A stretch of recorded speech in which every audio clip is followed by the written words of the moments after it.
Welcome to the Firebelly Social Show. We're focused on talking to food and beverage brands that are on a mission to make the world better. Hey, everyone. It's Duncan and Arnell here with the Firebelly Social Show, where we focus our light on the founders and leaders of mission-driven food and beverage brands. And we've got a great guest for you today. We're so excited for you to be joining us. Arnell, what's up? What's up? Glad to be here today. Yeah, so bring us in with the sponsor message and let's get started today. Awesome. Thanks everyone for tuning in to this latest episode of the Firebelly Social Show. We have a great show lined up for you today, talking with Leo, leader of a purpose-driven food and beverage brand, Irresistible Foods Group. This episode is brought to you by Firebelly Marketing. At Firebelly, we help mission-based food and beverage brands bring people closer through social media marketing. So if you're ready to use social media to create more community and excitement around your food and beverage brand, go to firebellymarketing.com to learn more. Hey, everyone. I'm so excited to welcome Leo Kasuya from Irresistible Food Group. I got my R's all confused there. Welcome, Leo. We're so happy to have you. Yeah, good morning. Thanks for having me. It's a pleasure. Good morning. Good morning, Leo. So, man, you have a very, very interesting background where you have worked in consulting and strategy and innovation, and now you're with IFG. Tell us a little bit about that story. Yeah, I mean, there's a lot of different ways to go about it, but I think the short and sweet is, ninth inning of college recruiting. I always thought I was going to go into sales and marketing, and then learned about this cool thing that a lot of the smart kids were doing called consulting. So, I was told you work with smart people, you work on a lot of different things, and you travel a lot. So I said, that's perfect for me, and somehow finagle my way into a job at KPMG Strategy based in Atlanta, which was primarily finance and, management information system majors. So as a international marketing guy, was definitely a different script and got into that, really enjoyed my time there. But a year and a half in, essentially kind of, saw my bosses and said, I don't want to be you when I grow up. So decided I needed to change something up. And a year and a half point, I actually decided to leave my job to travel the world for a year. And in that process of preparing for that journey, ended up convincing 3 friends to join me with it. So we decided, hey, we can't just travel. Let's do something with this. So started a digital media company to really monetize our geographic footprint. And did that for about 6 months of the trip, but then realized starting a business takes a lot of time and effort, and it was stealing away from some of the desires and purposes of traveling the world. So we continued on the journey and ended up in Barcelona for a short-term gig. Was there for about two and a half months, and then had a convicting dream that I had to be in LA. Mm-hmm. So woke up, got on a plane, hopped off a plane of LAX with my dream in my cardigan. Next thing you know, I got connected to King's Hawaiian, and I've been there ever since, which, has evolved from not just King's Hawaiian, but Irresistible Foods Group as well. So been there for 4.5 years, and now part of our strategy and new ventures team within the office of CEO, really focused on growing our ecosystem with new irresistible brands, as well as helping our operating companies really flourish and continue to grow with a strategy in mind. I mean, that's a fantastic story. I mean, it's like heart and mind coming together. And I think that's a big part of King's Hawaiian. Let's start a little bit with King's Hawaiian. I mean, that is just a damn legendary brand. I mean, you can taste it when you just hear the name. I mean, it's like you have so many visions and images of like great experiences when you just hear the name. It's true. It's true every time. Oh, sorry, Duncan, go ahead. No, I said, what's that like? I'm sorry, I didn't mean to step on your lines there. Don't worry. I mean, what's it like is you work for a company that's truly just beloved, right? It's pretty funny. You'll walk through an airport or a gym with, one of the companies, and people will always stop you like, oh my God, do you work for them? Let me tell you a story about how I have this favorite recipe with King's Hawaiian, blah, blah, blah, blah, blah. And it truly is a good feeling to feel like you're a part of something that people just genuinely love. But, to your question, Duncan, King's Hawaiian is a 3-year-old company now. Started in a small town called Hilo, Hawaii on the Big Island, out of a storefront bakery from our founder. And from there, the story just is kind of, truly the American dream. We grew out of Hilo and moved to Honolulu, which we moved to King Street. And that's where the name actually comes from, King's Hawaiian. And then once, in the, call it, late 60s, early 70s, the King's Hawaiian was the largest customer of USPS, with product being shipped everywhere. The founder said, you know what? This is not just a Hawaii brand. It's not just a US brand. It's a global brand. We got to mainland and really kind of enable that trajectory. So we moved to Torrance, California, which headquarters is still today. And from there, started with word of mouth, but really grew the way we've grown since. I would say it was a successful business through 2005, but in 2005, we really set a strategic plan in place to focus on where we want to be in 50 years. And that's been kind of the next evolution of the company's trajectory and growth. So that's the bit of history around King's Hawaiian. That's a fascinating story. It really is. Yeah, I can, like Duncan said, I can taste the King's Hawaiian. I also have, lots of family recipes, with King's Hawaiian rolls and so many memories. And it truly is irresistible. Yes. So tell me a little. Go ahead, Duncan. I said, I think it's fair to say pretty quickly that is one of those brands. We talk to a lot of brands that are sort of newer in their journey, and brands that are responding, to current health needs and things like that. But it's really interesting to come across a brand for us on our journey with this podcast that has got raving fans, as you said earlier, like people that are crazy about it. They're going to stop you in the gym to talk to you. I mean, that's phenomenal. How has that piece, with that level of enthusiasm among your customer base, where they are advocates for your brand, how has that played into the strategy? Yeah, I mean, I think, first and foremost, anything that's irresistible, you can't get enough of. And when you can't get enough of anything, you want to share it, whether it's your family, whether it's your friends. So I think with a lot of it is this concept of bringing people together. So, King's Hawaiian, early on, it was a buy twice a year product, right? Thanksgiving and Christmas, because one of those times, people coming together. So it was all around, making special occasions unforgettable. But the question is, how do we make ordinary occasions special as well? So the strategy, I think, over the last maybe 10 years has been really focused on how do we continue to get our household penetration up? How do we get our uses occasion up so that we're not just a 2 times a year product? You can use it every single day, right? And really educating the consumers on different day parts to have our product used and enjoyed, whether it's for, grilling during the summer, whether it's sandwiches for back to school, whether it's, using rolls for your Easter egg hunts. There's just different ways to use it. And the newest one we're doing right now is Slider Sundays, right? So when a lot of people think of like Taco Tuesday, why not make Slider Sundays a thing? Especially when you think of Sundays, it's NFL, it's NASCAR. There's a lot of, sporting events, and that's all events that bring people together. So I think leaning into the reason why people love us, of we bring people together, and doing that in a way that makes your, occasion even more special is, some of the ways we're leveraging that to continue to grow the business. Very cool. I know that when you got started with King's Hawaiian, they put you in charge of digital transformation. And so tell me a little bit about that, and what does that mean for a CPG brand?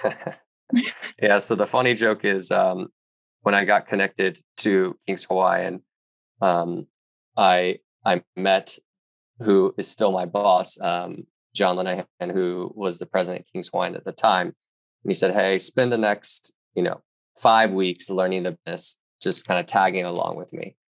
So at the end of 5 weeks, he asked me, look, grab a piece of paper and write down 5 things that you think you can work on and create value within the company. So, as a former consultant, I'm trying to think through what are the things I can actually create value on, but also selfishly the things that I don't want to work on, right?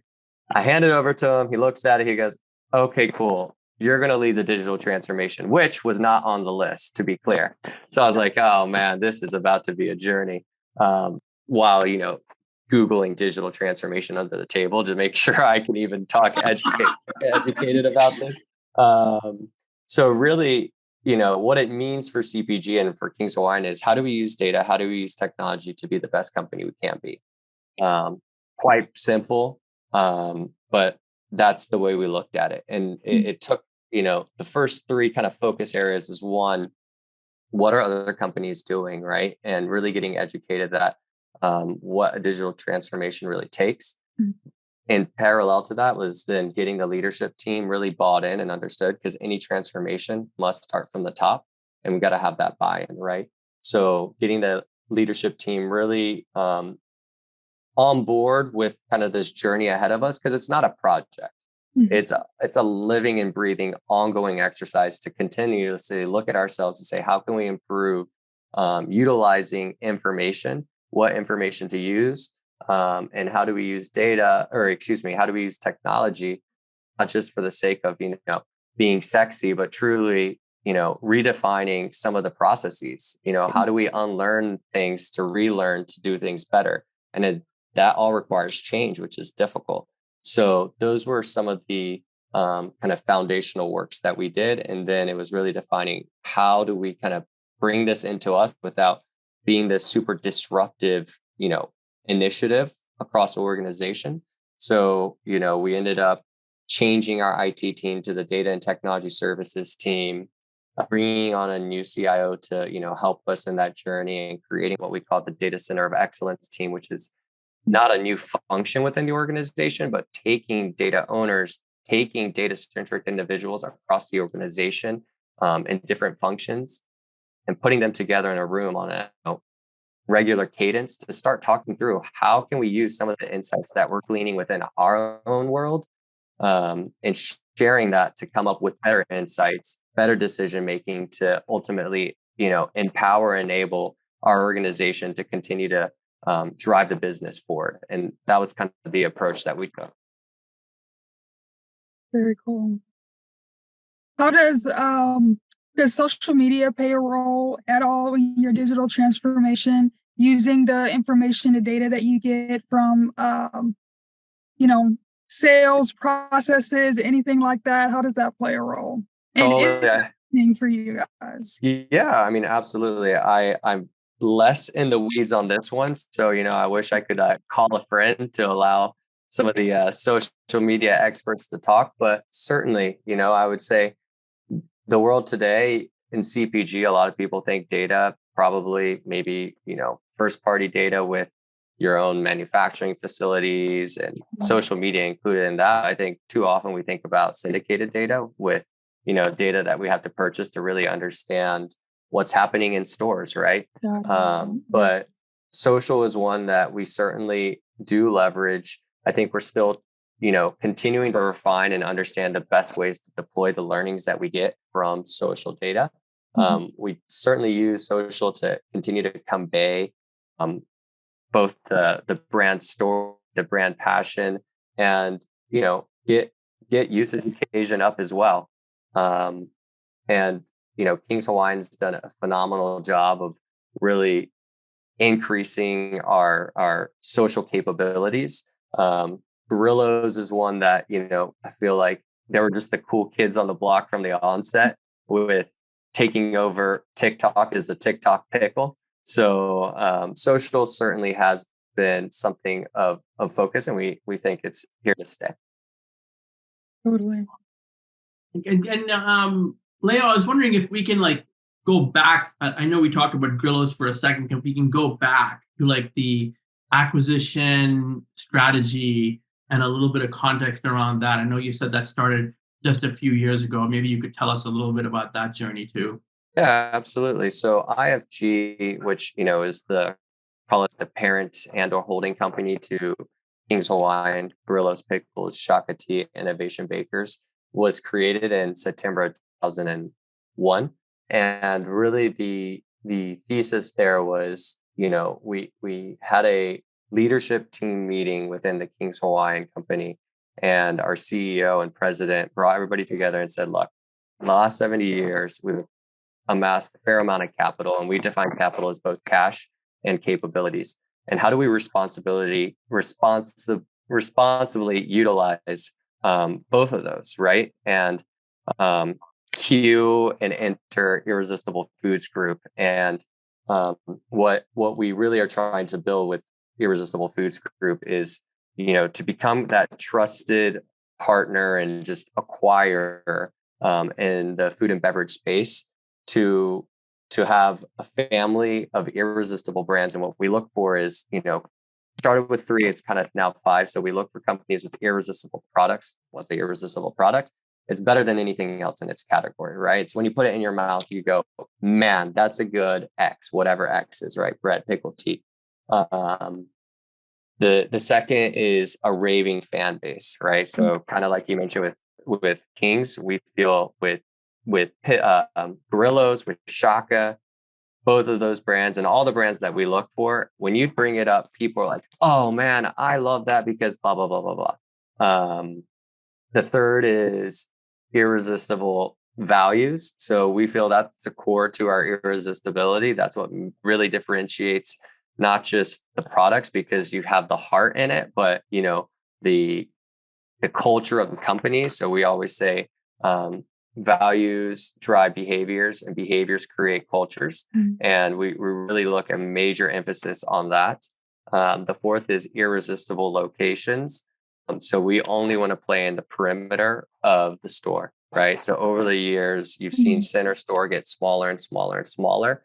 And we have full conviction that continues. And, at the end of the day, where do people go to spend their, weekly grocery stores? It's on the perimeter, right? That's where a lot of the, premium, fresh, fun things are. And you only go into the center store, not to, discount it because there's a need for it, but people go there not as often. So that's where we really want to play.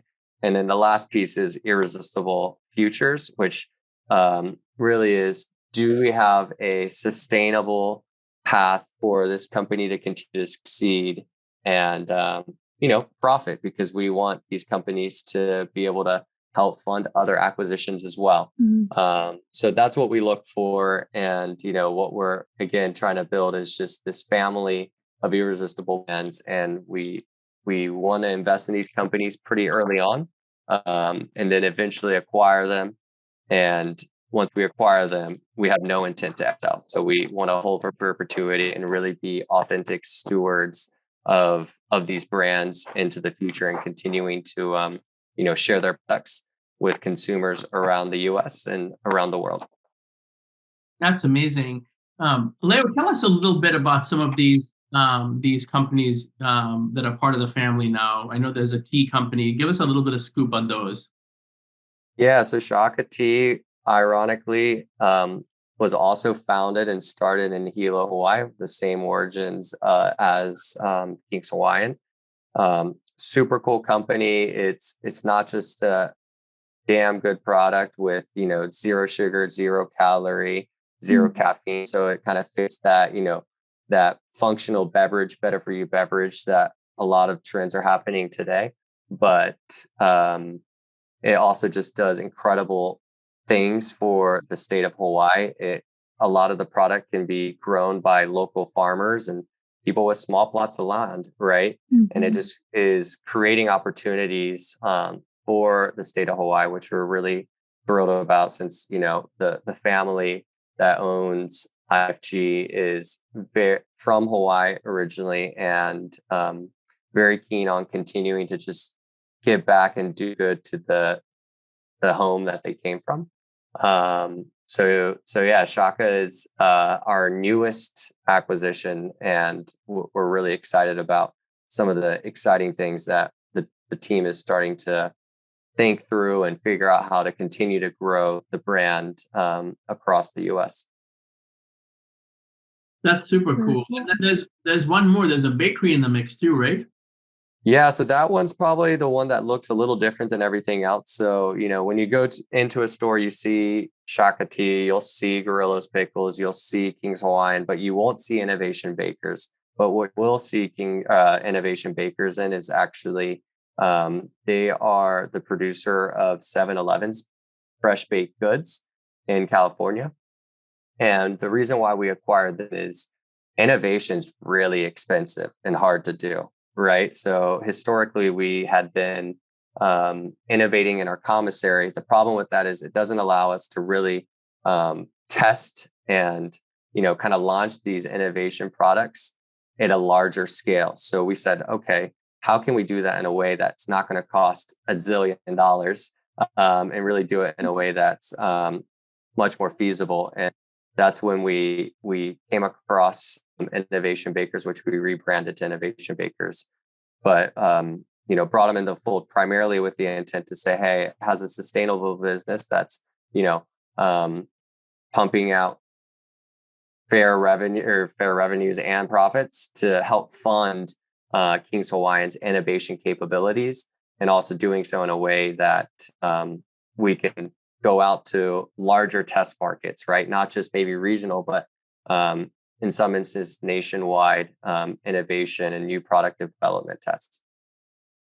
That's pretty phenomenal. I love the way the portfolio is just kind of rounded out. And what's next for IFG? This is where I think the people I would work for would say, if you tell someone, we'd have to kill you. So I'll hold on that. But look, you kind of see the focus area. The way we like to invest is invest in companies when it's a little bit earlier. So we typically say 5 million in revenue is kind of that threshold where we start making investments, and that investments can range in size, but it'll be relatively small because we feel that money changes the dynamic of relationships. So let's put a small check in there and see how we like to, play in the same sandbox. And let's see if this is something that we really want to continue down the path in. And if that's yes, and some of those, business or financial objectives are met, then in the next round, let us lead the whole round. Or, if there's capital needs that make sense, let us be the ones that help fund that. And at some point, we would say, let us, have a right to purchase at set price or set multiple that you would feel good about, that we feel good about. But it also helps de-risk the founder or the owner, because we can say at that point, we're not outbidding ourselves by creating this value. And at the same time, we'll help you get to that, set multiple or set revenue, because we're starting to put in human capital to really help, pour gasoline on the fire.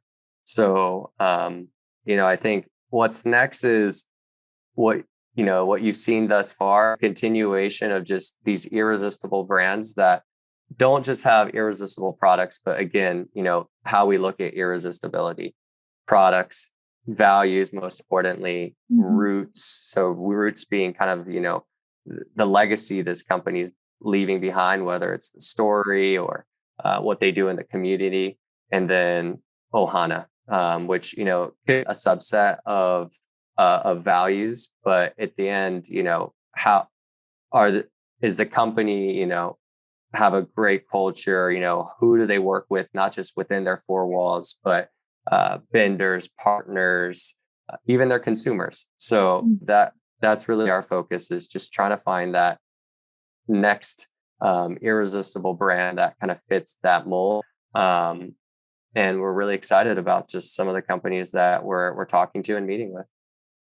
I wanted to ask you about, I noticed that there was an emphasis on high performance, which I love. I love the high performance when that just encapsulate the right things about work culture today. Um, none of this we're a family BS. It's like, hey, we're a high performance team, and you all actually break it down further into a high performing heart and a high performing mind, which Arnell and I just both really subscribe to that high performing heart piece of it. Hadn't seen it verbalized that way. How does your team and your, as you said, ecosystem respond to that kind of thing, the high performance with the heart and the mind? Totally. So, that's one of our values. The value reads, treat others with dignity, respect is unconditional. And we kind of break that down and say we have high performance heads and high performance hearts, and never lose sight that we're all part of the same ohana. So I think that really means is like, what we look for people to join IFG and all of its companies is not just, the what. I think oftentimes companies look for the what, and the what being the resume, right? Like, what are they coming in and what value can they create? But this company and companies, which I think has just been tremendously fun to watch and be a part of, unlike some of the experiences I've had in the past, is focus on the who, right? Who you are as a person. You can break that down in kind of 3 buckets. The first is, call it just your values, because that's foundational, right? Values, whether it's a friendship, a romantic partner, a business partner, if you don't have that aligned, there could not be the best ending, right? So we look at that first and like, do these values align with our values? And it doesn't have to be expressed the same way, both company and individual, right? Everybody has it, but is the ethos of the values the same? Second is emotional intelligence, right? Do you have a good understanding of yourself, but also others? And, really looking at respect and dignity, because we think that's really important. And the third piece is what we call the 3 C's, which is, or the 3 C's of thinking. And it's critical thinking. So are you able to critically think, solve problems? Collaborative thinking. Are you able to work with other people and share thoughts and really ideate better? Because two minds are better than one. And then the last one, which is the hardest, which is curious thinking, right? Throughout school and as we grow up, we live in a society today that celebrates answers, not questions. And we really like to think about, are you thinking about the right questions? And are you really curious to figure out how to make things better and how to really build something that's a little bit differentiated than what the world defines as success today? So that's really the who and how we look for people, and the way we really try to, build this culture around. That's a beautiful answer. I love, Arnell, I love that. I'll celebrate questions. Yes, totally. So you've done, lots of traveling, just going more into, who you are as a person. You've traveled the world, and what's your favorite place to travel? And then just overall, your sense of adventure, how has that played and helped you and supported you in this role you're in now? Yeah. Favorite place in the world I actually just got back from is Cape Town, South Africa. It's a phenomenal city for you two. If you haven't been, highly recommend. Truly a beautiful place, inside and out. Cannot speak high enough. And that's where I studied abroad. I interned there, and I visited a handful of times just because I love it so much. How my adventure has helped me. I mean, I think, look, in life, fear often is like the holdback of a lot of decisionings, right? But right on the other side of fear is pure bliss. I think that's a quote from Will Smith. And I can't agree more with that, right? Like, whether it's going to somewhere that is new and you don't really know what you're getting yourself into, or jumping out of a plane. I think there's a lot of just power in, pursuing things that not only excite you, but tackling those that scare you and overcoming that, because you'll learn not only about yourself, but the fact that it wasn't all that scary at the time. It was just a mental governor that was there that is telling you can't, but really you can. And once you do it, you're even more empowered to say, I can do anything I want to put my mind to. All right. I love that. Check it out. I mean, because you have skydived, you've bungee jumped off some of the world's tallest buildings, and you've gone swimming with sharks, for Christ's sake. That's pretty adventurous. Yeah, adrenaline is one of those things that I really enjoy. That's awesome. Where let's give people a couple of things. Let's tell them where they can find you, and then also where they can find some of the brands we talked about.